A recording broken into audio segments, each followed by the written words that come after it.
Hoje à noite a mensagem que eu tenho preparado, irmãos, eu preparei 3 mensagens e pedindo que Deus desse sabedoria e entendimento para que trouxesse essa mensagem para os irmãos, para encorajamento, pelo completar dos 35 anos de existência da igreja aqui no bairro Tristeza, para que a fidelidade dos irmãos continuasse, para que outros viessem a se somar ao grupo que está aqui, pedindo que Deus estivesse abençoando cada dia, cada momento, cada tempo. Hoje à noite, queridos, eu agradeço pelo convite que eu recebi de estar aqui com os senhores. Eu sei que tem pregadores 1000 vezes melhor do que eu.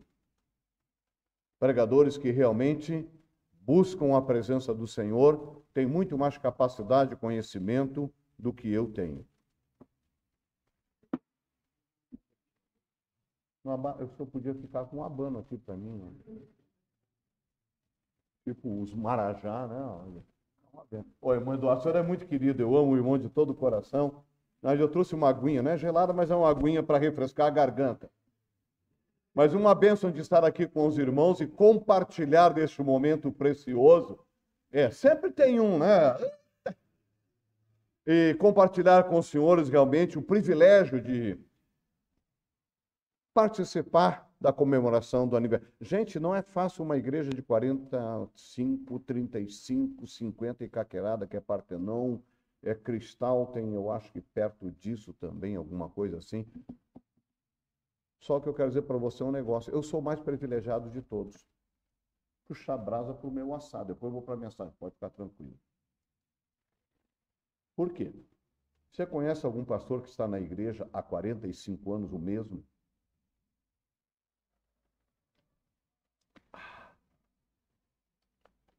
Isso é raridade, irmãos. Eu conheci 2 que já morreram. Pastor Josué Pereira Félix, São Paulo, ficou 50 e tantos anos como pastor da igreja e já partiu. E José Cristóvão da Silva, que era um amigo conselheiro muito querido que eu tinha para conversar com ele, também já partiu. Então eles foram os mais longevos que eu entendi na palavra de Deus, que permaneceram naquela igreja originalmente. E eu tenho o privilégio de estar em Canoas, no bairro Harmonia, há 45 anos. Começamos lá cortando unha de gato. Alguém sabe o que é unha de gato? Maricá. É um arbusto desse tamanho, cheio de espinho, é uma praga que existe. Meu Jesus amado, aquele terreno que nós temos no prédio hoje era cheio de maricá, cheio de lixo, ninguém queria, era chão batido, valo aberto, era horrível. Há 45 anos passados. Hoje, pela graça de Deus, tem um prédio lá, e Deus nos deu o privilégio de juntar dinheiro e comprar o prédio do lado, onde a gente tem estacionamento, tem um salão de festas lá, e salão para as mulheres, etc, etc, etc. Então, Deus foi muito bom durante esses 45 anos. Além disso, a gente comprou terreno em Gravataí, construiu um prédio em Gravataí, tem o pastor Duane, que está lá, tomando conta hoje do trabalho, graças a Deus. Tivemos em Partenão, reformamos, arrumamos, hoje tem pastor Stefanini fazendo o trabalho lá. Tivemos a Matias, que hoje não está mais conosco, está com alguém lá fazendo o trabalho, e usamos bastante do tempo e do dinheiro que Deus nos deu para a obra. E eu estou pronto para entregar o trabalho em Canoas para aquele que Deus colocar lá. Não estou preso à igreja, não estou preso a banco, não estou preso a coisa nenhuma, eu estou pela vontade de Deus. E se ele me manteve lá por esses 45 anos, e eu estou louco para sair fora, e o povo diz assim, se o senhor sair, nós vamos embora. É um monte de seguidor de pastor, miseráveis, né? Povo danado. Mas eu amo de estar lá, irmão, porque Deus me levou para um lugar que eu nunca quis ir. Pode imaginar isso? Canoas nunca foi meu objetivo, sério. Nunca foi. Nunca tive o desejo de ir para lá e estou lá há 45 anos. E você vai rir, eu moro em Porto Alegre, no bairro Jardim Botânico, e eu faço essa viagem para Canoas há 45 anos, indo e voltando. 20 quilômetros para ir, 20 para voltar, dá 40 quilômetros domingo de manhã, 40 quilômetros domingo de noite, 40 quilômetros na quarta-feira. Meu carro, novo, 1 ano de carro, tem quase 20 mil quilômetros. Bom, né? Feliz quem mora perto da igreja. Nem gasta combustível. Outros moram pertinho, sabe? É beleza. Eu moro longe. E Deus me deu esse privilégio E o povo de perto, que mora lá, muitas vezes nem vai no culto. Se choveu, dá um... Eu digo, gente, isso é terremoto, é vulcão que explodiu, alguma coisa aconteceu, porque aparece meia dúzia de gato pingado, muitas vezes, porque parece que deu terremoto, uma enchente, um maremoto, sei lá o que, o povo não vem. Bicho preguiçoso, danado. Obrigado por ter tirado, meu irmão, não precisava mais não, viu? Já deu o que eu queria, tudo bem, foi de graça, então o pagamento é depois dessa aqui. Abra sua Bíblia para Mateus capítulo 4, por favor. Pastor Wells disse que eu tenho 15 minutos a pau e corda. Hein? Brincadeira, irmãos. Ninguém diz isso, né? Mas eles ficam na expectativa. Quanto tempo? Fica tranquilo, irmãos. A recém é 7h48. Não precisa nem olhar para o relógio. Até às 9h30 a gente tem tempo. Não é? Ninguém tem bebê pequeno para dar de mamar. Então tá legal. Não. Tudo adulto, grande ou jovem, está tudo bem. Mateus capítulo 4, eu quero ler junto com você do versículo 1 ao versículo 11. É um texto conhecido de todos, ok? E a minha mensagem vai versar em cima de Mateus capítulo 4, verso 8, ok? Então, Mateus 4, 1 a 11. Então foi conduzido Jesus pelo Espírito ao deserto para ser, objetivamente, propósito de ter ido até lá. Há uma razão, há o porquê, por que foi, por que precisou ir, há um propósito, ok? Para ser tentado pelo diabo. E tendo jejuado 40 dias e 40 noites, depois teve fome. Misericórdia, só ele 40 dias e 40 noites. Eu, ser humano, não tenho essa capacidade. Você pode fazer até um jejumzinho aí de 1 dia, 2, no terceiro a barriga já está roncando e já dá dor. Gente, imagina 40 dias e 40 noites, só ele como filho de Deus. Não tem como ser humano. Você ficar 40 dias e 40 noites, vamos supor, 40 dias completos, sem se alimentar, você morre. Seu estômago faz assim, ó. E nunca mais você pode se alimentar. Você vai morrer. Ah, mas tem todo o recurso médico, blá, blá, blá, blá, blá, blá, esquece. Não tem. Morre mesmo. Só Jesus mesmo. Por isso é uma razão para isso tudo, ok? E chegando-se ele, o tentador, bem explicadinho, né? Disse, se tu és, olha que desgraçado, né? Que praga de diabo, né? O diabo é uma praga do inferno mesmo. Brotou lá do inferno, sabe? Que desgraça. Por isso que eu diz a Bíblia, né? O inferno foi preparado para o diabo e os seus anjos. Então ele brotou. Está lá, o negócio é triste, irmão, é uma praga mesmo. Eita. Se tu és o Filho de Deus, manda essas pedras se tornarem em pão. Por que ele atacou Jesus nesta área? É evidente, 40 dias sem comer, eu tenho fome. Jesus não estava com fome. Como é que eu sei disso? Porque não pediu por comida. E se você entender um pouquinho mais a palavra de Deus, você vai entender que houve um camarada que subiu um monte lá para receber as tábuas da lei, ficou lá quanto tempo? 40 dias e 40 noites. O que ele comeu? Quem é que pode suportar? Só na presença de Deus, só pela graça de Deus, misericórdia de Deus, que ele estava lá, irmão. Senão ele tinha que levar quanto? Um boi inteiro lá para cima, carregar, leva comida, e leva comida, e leva comida, e leva comida, e arroz, e feijão, e massa, e batata, e carne, para passar 40 dias. O negócio era ruim. Ele não ia resistir. Não tem como.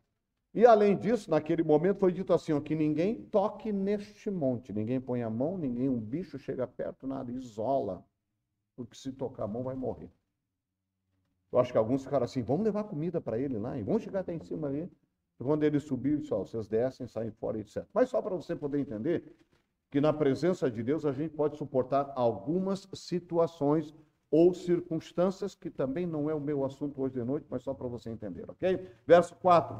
Ele, porém, respondendo, disse, está escrito, nem só de pão viverá o homem, mas de toda palavra que sai da boca de Deus. Verso 5. Então o diabo o transportou à cidade santa e colocou-o sobre o pináculo do templo, e disse-lhe, se tu és o Filho de Deus, lança-te daqui para baixo, porque está escrito aos seus anjos, dará ordens a teu respeito, e tomar-te-ão nas mãos, para que nunca tropeces em alguma pedra. Verso 7, disse Jesus, também está escrito, não tentarás ao Senhor teu Deus. Verso 8, Novamente o transportou o diabo a um monte muito alto e mostrou-lhe todos os reinos do mundo e a glória deles. Olha o que ele mostrou. E disse-lhe: tudo isso te darei se prostrado me adorares. Então disse o quê? Jesus: vai-te, Satanás, porque está escrito: ao Senhor teu Deus adorarás e só a ele servirás. Então o diabo o deixou, e eis que aí chegaram quem? Os anjos, e o serviram. Agora bota banquete nisso aí, né, irmão? Mas não é o fato está no versículo 8, presta bem atenção no versículo 8. Novamente o transportou o diabo. E hoje à noite eu quero trazer um assunto para você, que o diabo é um excelente guia turístico. Como ele gosta de levar as pessoas para determinados lugares e situações.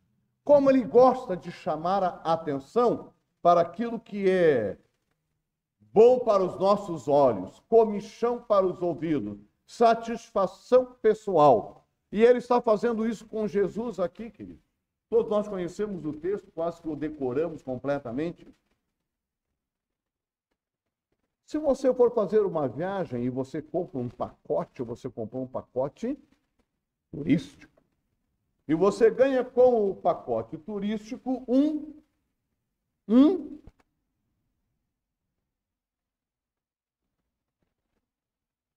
ajudante, um guia, uma pessoa que vai no ônibus dizendo: isso aqui é a torre não sei do que, o caminho não sei de quem, sabe? Dentro do ônibus ou no barco, muitas vezes até dentro do avião ou coisa do tipo, há um guia. E o diabo gosta muito de ser o guia turístico na vida dos crentes das nossas igrejas, proporcionando para eles a direção que ele acha que é legal, que você deve ir, e você deve usar aquele momento especial que ele proporciona para você. Se você prestar bem atenção, em todos os momentos ele chega sorrateiramente. Você percebeu que a primeira tentativa dele foi exatamente depois de 40 dias? Ele foi no início? Ele foi depois de 40 dias. Porque o plano dele já estava em andamento. Já estava em andamento como: Jesus, já que tu não quer comer, eu vou te levar. A Bíblia diz que ele transportou Jesus. Você percebeu isso?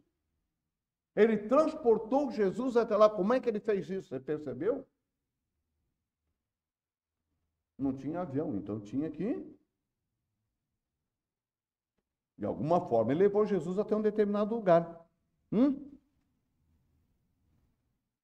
Está escrito. Versículo 5. Então o diabo o transportou. E você sabe, para fazer turismo, normalmente, quando alguém tem que transportar, ou vai de bicicleta, ou de carro, ou de ônibus, de avião, a não ser aqueles que são pobres, que eles vão fazer uma caminhada, tá? Aí leva uma cordinha para não se perder no caminho, amarra 2 ou 3, um atrás do outro, que o miserável pode cair na ribanceira lá, tem que puxar o cara de volta e tudo, aí é pobre, né? Fazer o quê? Mas aqui o diabo é especialista no negócio, gente. E como ele gosta de levar crentes para fazer uma viagem turística. E mostrar para ele tantas e quantas coisas é possível que ele possa encher os olhos, o pensamento e a atitude comportamental. Mostra para você coisa que você diz assim: mas é impossível. Ele vem no seu ouvidinho e diz o quê? Deixa comigo. Eu sou o cara. Eu vou te alegrar. Eu vou fazer o melhor para você. Eu vou ser o guia que vai te conduzir ao lugar que você mais deseja. Aí o cara faz um pacto com o capeta. Então tá. E tu sabe qual é o pacto normalmente que o pessoal quer? Sucesso e grana. A Xuxa fez um pacto com o demônio. Rica. Para mim não vale um pila furado, mas tudo bem, é o problema dela. Eu acho que outros fizeram. Eu não posso acusar todo mundo, né, irmão? Mas isso aí foi ventilado muitas vezes. Mas deve ter mais gente que deve ter feito isso. Porque é muito fácil de convencer o ser humano.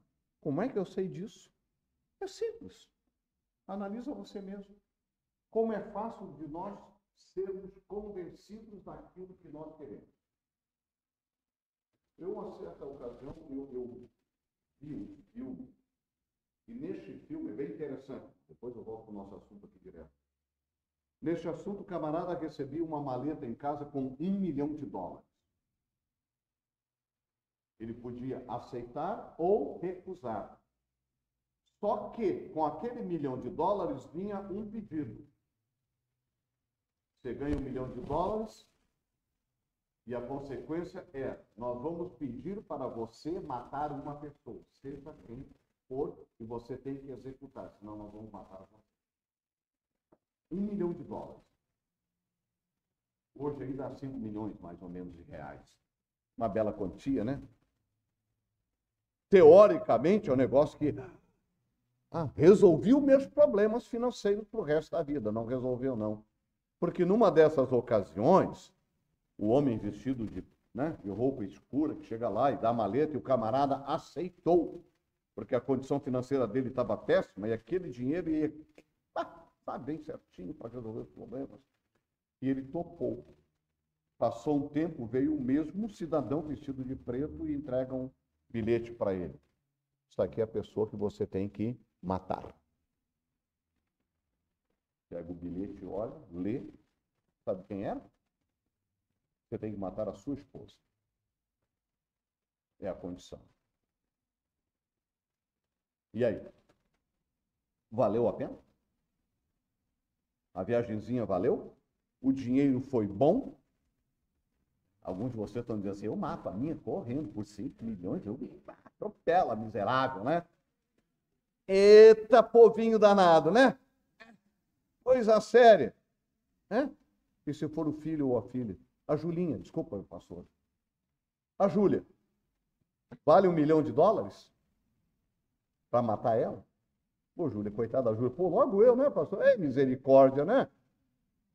É porque eu já mexi muito com a tua lá e ela tá séria lá, eu não posso nem olho muito para lá para não meter, sabe? Mas vale a pena você aceitar a oportunidade que o inimigo apresenta para você? Ele é inteligente. Nós não estamos falando de alguém burro. Para convencer Eva no jardim do Éden, misericórdia. Você já parou para analisar um pouquinho o texto? Está voltando para Gênesis, pastor. Gente, mas essa coisa toda começou de lá para cá. A gente carrega o pecado desde então, quando o Adão também aceitou a situação. Mas a conversa de Deus nunca foi aquilo que a Eva ouviu. A conversa de Deus, em primeiro lugar, nunca foi com a Eva. Você percebeu isso? Deus não falou com ela. Deus falou com o Adão. Ele estava sozinho no jardim do Éden e Deus falou para ele, Adão, você vai ser o jardineiro desse negócio todo aqui. Você tem o privilégio para comer de toda a árvore que é produzida aqui, todo o fruto, etc. Menos daquela uma ali. Uma só. Você vê como é interessante? Ficou só uma de fora. Porque dia a dia que dela comer, certamente morrerás. Essa foi o que Deus disse para ele. Isso foi a palavra de Deus. A conversa do diabo com a Eva foi o quê? Não é assim. Tu entendeu errado. É como o crente, mas a Bíblia diz, mas não é assim. Dá para mexer, torcer, manipular, ajeitar, e o diabo está ali batendo palma. Vamos nessa. Vamos nessa. Eu vou ser teu guia, eu vou te orientar. Você já leu o livro de Jó? O quanto ele tenta manipular a vida de Jó em todo o tempo. Se você não leu Jó, então vai lá e lê Jonas, 3, 4 capítulos pequenininho e tal, você vai ver como a manipulação do inimigo é terrível. Deus fala e o camarada diz, não faço. E quem é que está impulsionando ele? Alguém está levando ele para aquela condição. Por quê? Porque ele quer ser o guia a levar o cidadão para o lugar que ele quer. Posicioná-lo na situação que ele pode fazer com que ele transgrida a palavra de Deus e acha que está tudo certo. Pega a sua Bíblia e venha comigo para o livro de 2 Samuel. Abre o Velho Testamento. 2 Samuel, capítulo 11.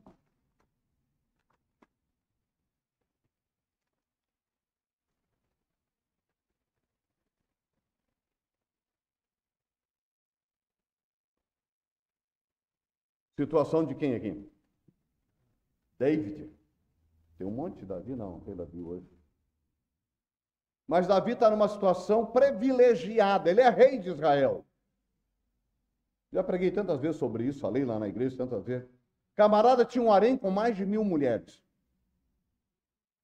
Cada camarada que tinha uma província lá, um pedacinho de terra, um negócio, tinha uma filha. O que ele queria fazer com a filha? Ô Davi, casa com a minha filha, para nós fazermos uma aliança e ficar tudo bem entre nós. Então entregava a filha para o Davi lá. Então o Davi não vai atacar o meu povo. Estou livre. Porque eu tenho um relacionamento de quê? De genro e sogro, na nossa linguagem comum. Eu tinha um harém mais de mulher. Por que esse desgraçado precisava olhar para aquela bendita? Quem é que mandou ela para lá? Por que ela foi para lá? Por que o infeliz estava lá naquele momento? Causou dano para ele? Causou. Causou. Se comprometeu, mandou matar o marido dela para ela ficar viúva, para dizer, eu casei com a viúva. E ela já estava grávida dele. E ela ganha o bebê. E Deus manda o profeta para ele. Olha aqui, Davi, aconteceu um problema aqui em Israel. Tu percebeste que tinha um camarada que tinha só uma ovelhinha lá, um bichinho e tal. E aí foram lá os camaradas, pegaram, mataram, levaram embora a ovelhinha dele. O que nós devemos fazer? Mata ele. Mata. Aí o profeta diz assim, tu fizeste a mesma coisa. Senhor, tem misericórdia, afasta o capeta, Senhor. Foi embora. Não foi o que aconteceu? Foi. Para que ele ficasse numa posição boa. Quem é que manipulou isso tudo?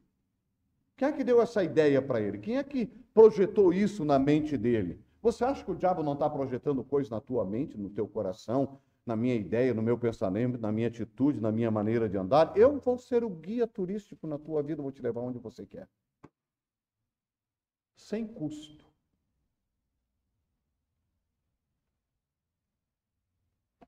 Provérbios capítulo 7.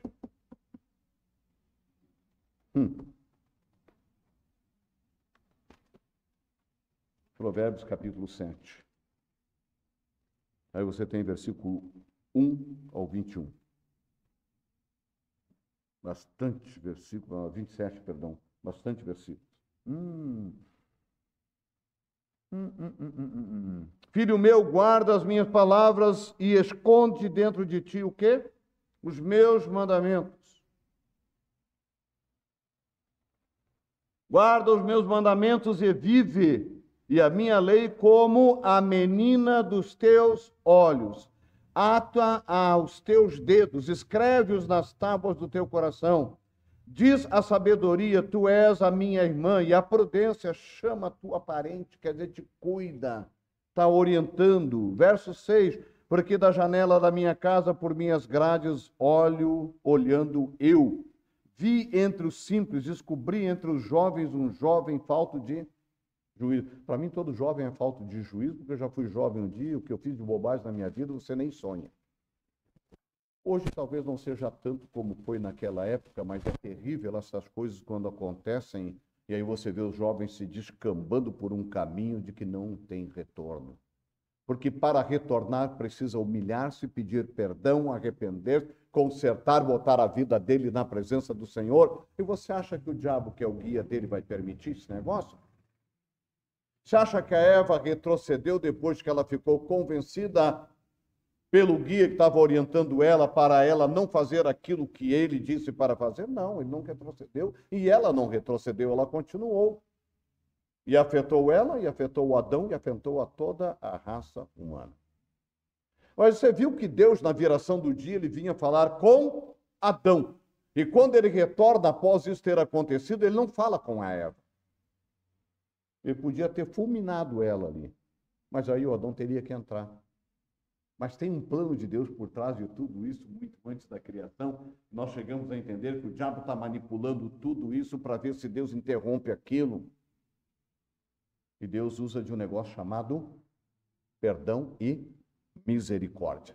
Não permite que este guia turístico está lá agindo na maneira dele, tem liberdade para agir de todas as formas. Queridos, diz a Bíblia que há caminhos que ao homem parecem direito, mas ao cabo deles são caminhos de morte.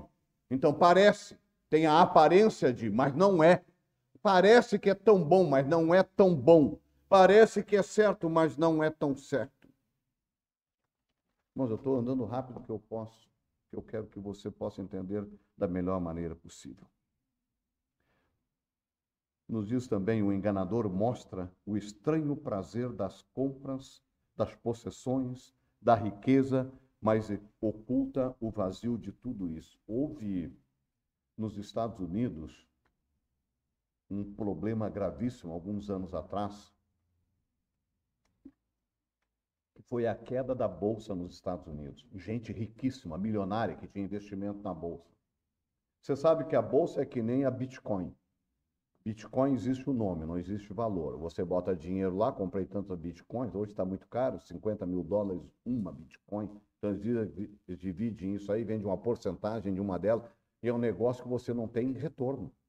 Ah, mas está aumentando, que legal, mas tu não ganha nada. Mas tu investiu o teu dinheiro ali, que nem ações de uma empresa, a empresa quebra e você já era. Ah, então tem que investir naquela empresa que é boa. O diabo também sabe o que é bom e o que é ruim.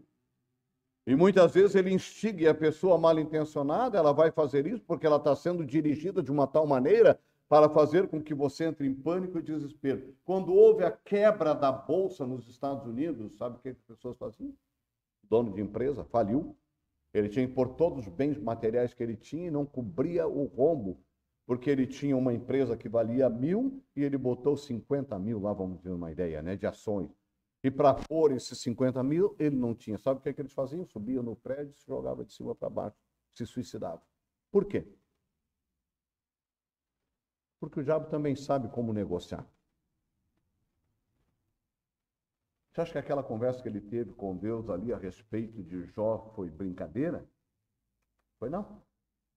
Ele queria alcançar o objetivo de qualquer maneira. O diabo sempre vai ter, irmãos, como um guia turístico, vai abrir uma porta. Você vai ter o deslumbre, você vai ter o vislumbre das coisas maravilhosas, você vai ter uma noção daquilo que você poderia ser, poderia fazer, poderia, daqui a pouco você está no meio de um turbilhão de problemas, dificuldades, que você não tem como retornar. Por isso que a Bíblia diz que o caminho para a condenação, ele é largo e espaçoso, mas o caminho que leva à vida eterna, diz a Bíblia que ele é estreito. Puxa, é um caminho danado, porque ele é estreito e apertado. E diz a Bíblia que são poucos os que o encontram. Agora, vamos fazer uma conta rapidamente e vamos pensar em 8 bilhões de habitantes que existem no mundo hoje. 8 bilhões. Imagina a China com 1,5 bilhão, a Índia com 1,4 bilhão. Só aí já são praticamente 3 bilhões de habitantes em 2 países. O restante está separado do mundo inteiro.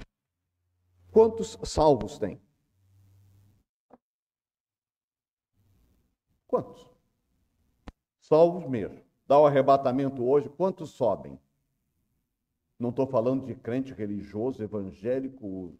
Não. Salvo, lavado pelo sangue de Jesus. Quantos? De 8 bilhões de habitantes. Você acha que a maioria vai? Não. É uma minoria. Quanto? Sendo generoso, 400 a 500 milhões, e olha lá. E olha lá. Tá aí, vão ficar quantos aí, pastor? 7 bilhões e meio para entrar na tribulação.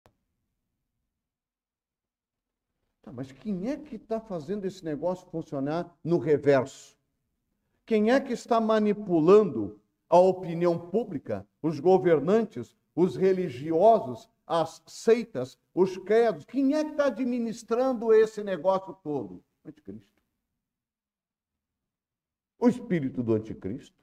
A manifestação do mundo. Como que homens podem ser tocados? Eu quero ir para nosso país. Pronto, não quero ir longe. Vamos ficar aqui no Brasil. Você acha que tem uma manipulação por trás desse negócio todo? Eu nem estou falando de política. Alguém está manipulando. Alguém está conduzindo as coisas como um belo guia, dizendo, vamos fazer assim porque isso vai funcionar. E funciona, lamentavelmente. A palavra, você já ouviu a palavra favorável? É muito bom. É favorável para você. Você vai ser favorecido. O diabo nunca vai dizer para você que é ruim. Você percebeu que o diabo não disse para Eva que o negócio era ruim? O negócio era maravilhoso. Imagina na tua mente ele falando para aquela mulher, perfeito lugar onde ela estava, dizendo para ela, escuta, Eva, não é assim.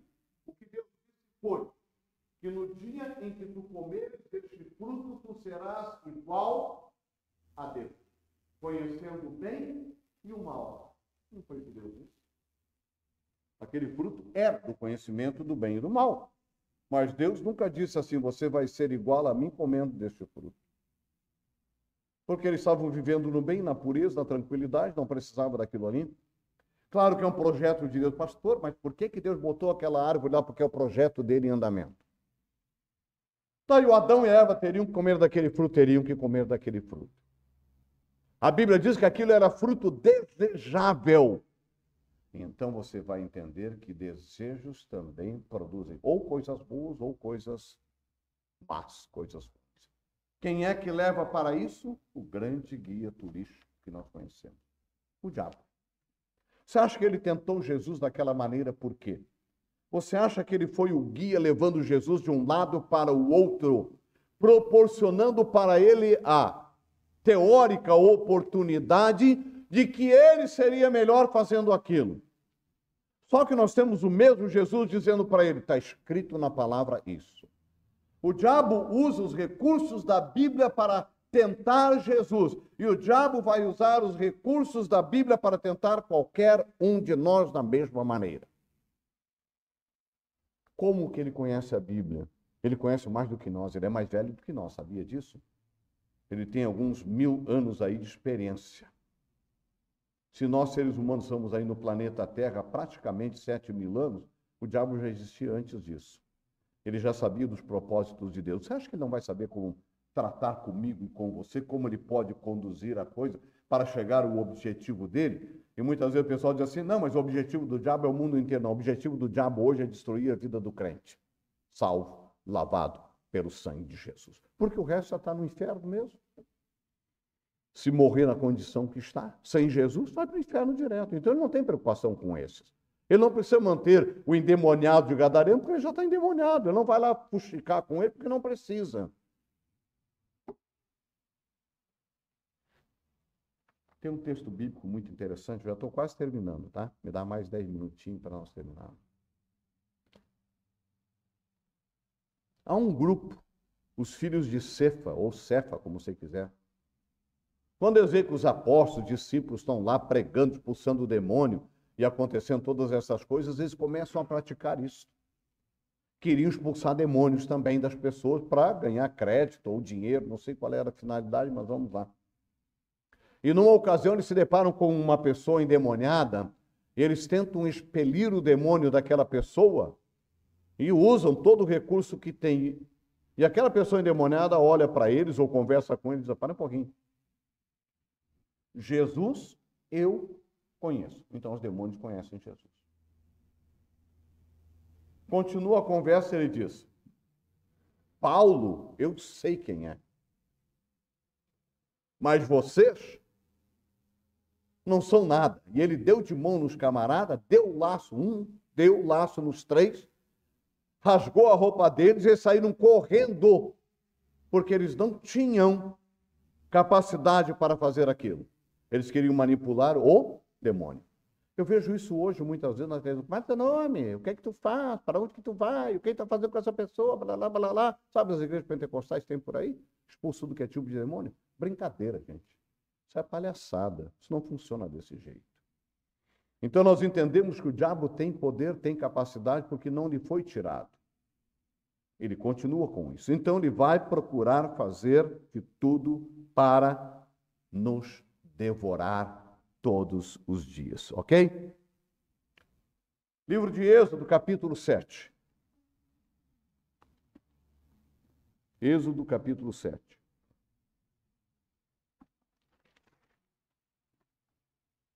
Versículo 8.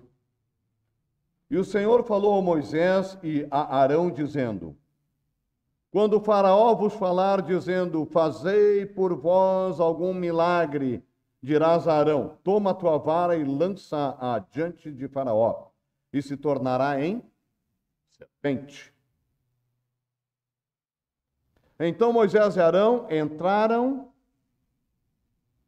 ao faraó e fizeram assim como o Senhor ordenara. E lançando Arão a sua vara diante do faraó e diante dos seus servos, e tornou-se em serpente. Verso 11. E o faraó também os chamou quem? Os sábios e encantadores e os magos do Egito. E fizeram também o mesmo com os seus encantamentos. Verso 12. Porque cada um deles lançou a sua vara e tornaram-se em serpentes. Mas a vara de Arão tragou as varas deles. Porém, o coração do faraó se endureceu e não os ouvia como o Senhor tinha dito. Então, Deus está dando capacidade para Moisés, para Arão naquele momento. Você viu que ao contrário disso, tinha 2 sacerdotes que fizeram o quê? Lançaram as varas, o cajado no chão, e os cajados se transformaram em serpentes, mas a serpente que foi transformada aquele cajado que era de Arão, comeu as outras 2. Mostrando o quê? Que o poder de Deus é muito maior, mas que o diabo tem poder, também tem capacidade. Tem. Eu não vou entrar nas pragas do Egito aqui, porque eles procuraram provar alguma coisa também durante o mesmo período, fazendo 2 ou 3 pragas que também Moisés falou para ele que iria acontecer. Então, o diabo pode? Pode. Você tem a capacidade de se transformar num anjo de luz para enganar? Então, ele pode fazer. Não, mas ele não pode, pastor, porque Deus é maior. Sim, eu sei que Deus é maior, eu sei que a capacidade de Deus é muito maior, mas ele também pode fazer isso. Ele esconde isso, ele oculta essas coisas, mas ele age no momento que precisa e mostra isso nesta cena imediatamente. Mostrou, você tem poder? Você acha que Deus é grande? Nós também podemos fazer essa coisa aí. Não tem hoje o inimigo agindo no mundo e na vida das pessoas? Tem. Tem. Tem capacidade? Tem. Mateus 24:30. O enganador mostra Jesus realmente desfigurado, sem aparência, nem formosura, desprezado, rejeitado por todo mundo, conforme Isaías 53:2. Montado num jumentinho, ridicularizado, pregado numa cruz entre 2 criminosos, abandonado por seus discípulos que fugiram, mas omite a rasgadura do véu do templo, o túmulo vazio, as aparições de Jesus com muitas provas incontestáveis, a ascensão e seu segundo advento em grande poder e glória. Isso é omitido, o diabo nunca mostra isso. Você acha que o diabo vai mostrar a vitória de Jesus? Você acha que o diabo vai mostrar o que é bom? Não, ele mostra o que ele acha que é importante para nos enganar, para nos ludibriar.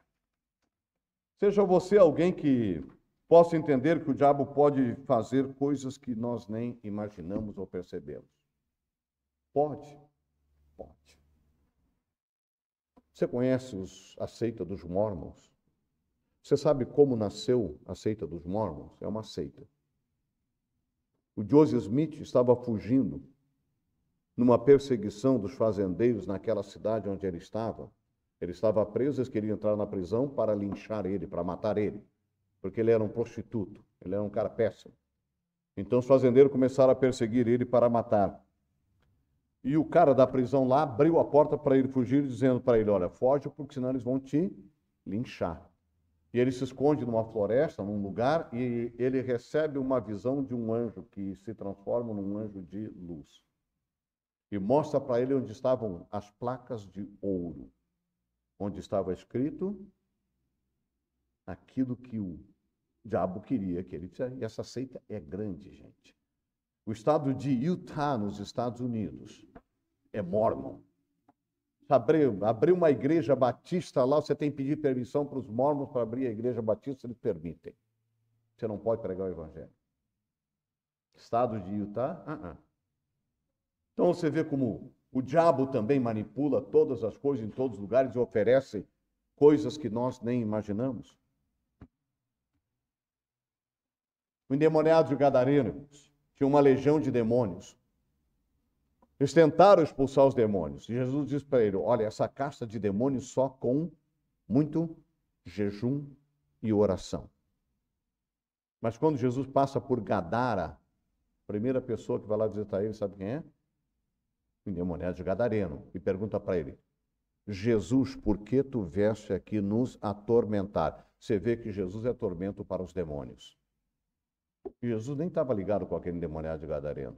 Fica conversando um pouquinho com ele e manda alguém. Permita, eles pedem permissão para o Senhor Jesus, para você ver que o poder dele é muito maior. Pedem permissão para ele. Nos permita ir para aquela vara de porcos. Eles vão para a vara de porcos, os porcos se lançam de cima dentro do rio e morrem. E eles pedem para Jesus sair de lá para não ser perseguido. Demônio pode agir? Pode, se Deus permitir. Se Deus não permitir, ele não vai fazer isso. Por que você acha que o demônio foi atacar Jesus? Lhe foi permitido provar Jesus. Fisicamente, humanamente. Você vê as coisas que estão ali, você vê que ele leva de um lugar para o outro, transporta, ele faz o que ele quer. Quantas pessoas já foram transportadas do planeta para o inferno por causa de Satanás?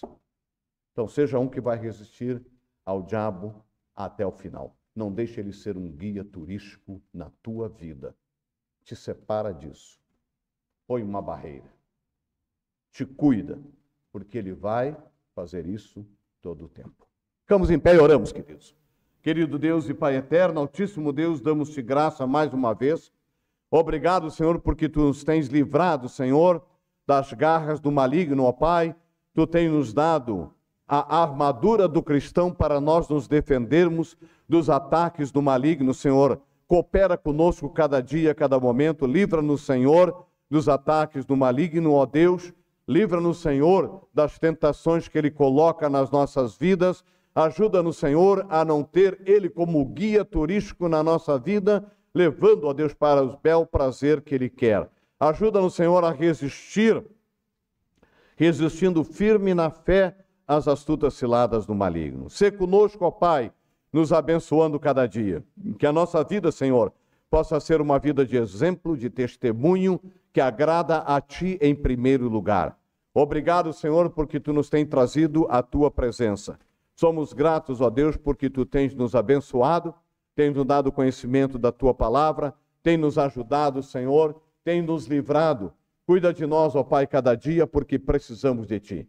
Ao encerrar, ó Pai, essas conferências, Senhor, abençoa esta igreja, este povo. Dá para eles, ó Deus, o firme fundamento da Tua palavra, que a Tua graça superabunde sobre cada um, ó Deus. Enlarguece os corações, ó Pai, e que nós sejamos suscetíveis ao ouvir a Tua palavra e entendermos que Tu tens falado conosco cada dia, cada momento. Obrigado, Senhor, pela salvação, pela vida eterna. Obrigado, Senhor, porque Jesus veio a este mundo, morreu naquela cruz, foi humilhado, foi sepultado e ressuscitou ao terceiro dia, vencendo a morte e o poder, nos prometendo, ó Deus, a herança da eternidade, nos prometendo que estaria preparando um lugar para que nós estejamos aonde Ele está. Ajuda-nos, Senhor, a permanecer firme. Ajuda-nos, Senhor, a permanecer na Tua presença e na Tua palavra. Usa-nos, Senhor, da melhor maneira possível. Nos conduz pelo Teu caminho. Não permita, Senhor, que o diabo possa estar, ó Deus, ao nosso redor. Livra-nos, Senhor, cercando-nos com os Teus anjos e livrando-nos, ó Deus, cada dia. Abençoa-nos, ó Pai, e ajuda. Ajuda as famílias, ajuda os familiares, aqueles que não são salvos, aqueles que estão longe da Tua palavra, aqueles que estão desviados, Senhor, que Tu possas conduzi-los novamente para o Teu caminho santo e reto. Pedimos, ó Pai, as Tuas bênçãos, Tua direção e o Teu cuidado, orando e pedindo em nome de nosso Senhor e Salvador Jesus Cristo. Amém.